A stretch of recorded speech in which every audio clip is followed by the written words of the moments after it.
I shared the results with two people in Washington state. One who says abortion rights are a critical factor in the upcoming election. But tonight we're also hearing from someone who thinks voters are more focused on other issues. From my heart, obviously, I believe life starts at conception. Brian Noble is the CEO of Family Policy Institute of Washington. Our reproductive rights and our access to basic health care are on the line. Courtney Normand is the Washington State Director for Planned Parenthood Alliance Advocates. Abortion is top of people's minds in this election. 900 Washington adults were asked if they'd be more or less likely to vote for a candidate who supports federal restrictions on abortion. 20% said more likely, 49% said less likely. I don't find that surprising in the least. But it does surprise King 5 political analyst Rob McKenna. Because Democratic politicians really play up the abortion issue a great deal and try to make it sound like Washington's laws are under threat when they're not.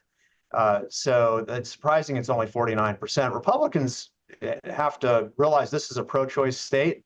And if you're personally pro-life, you better be clear that you're not going to try to take the choice away from people who are pro-choice. Democrats are going to have to keep emphasizing that who you elect to the presidency of the United States, as well as members of Congress, matter on this issue of freedom of choice and letting a woman decide these issues in consultation with family and doctors. But it's a woman's right to choose, and government should not interfere. Affordable housing, homelessness, public safety, addiction recovery, those issues are going to be much more prominent than the abortion issue. That's Noble's stance. But after the rollback of Roe v. Wade more than 2 years ago and the protests that followed, Normand says she remains vigilant. It's really been devastating seeing the attacks on people's rights, even as close to Washington as states like Idaho.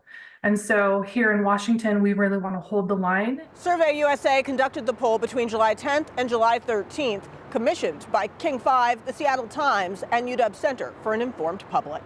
In Seattle, Natalie Swaby, King 5 News.